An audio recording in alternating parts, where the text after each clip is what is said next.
அத கேக்கலாமா? வாங்க வாங்க.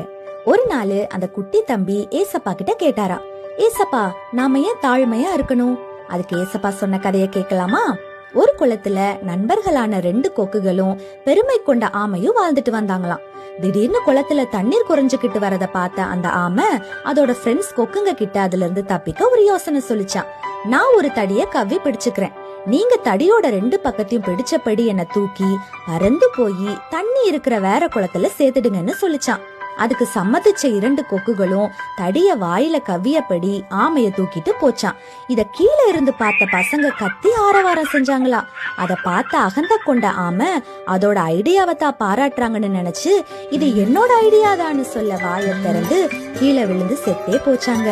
பாத்தியா, அழிவுக்கு முன்னானதுதான் அகந்த, விழுதலுக்கு முன்னானது மனமேட்டிமை என்கிறார் சாலமோன் ஞானின்னு ஏசப்பா சொன்னாரா. அகந்தையும் மனமேட்டிமையும் தேவன் வெறுக்கிறாரு, தாழ்மையுள்ளவனுக்கோ அவரு கிருபை அளிக்கிறாரு. இந்த நாட்களிலும் நம்மளை தாழ்த்தி அவர் பாதத்துல ஒப்பு கொடுத்து தாழ்மையா இருக்க ஏசப்பாவை பார்த்து கத்துக்கொள்ளலாமா?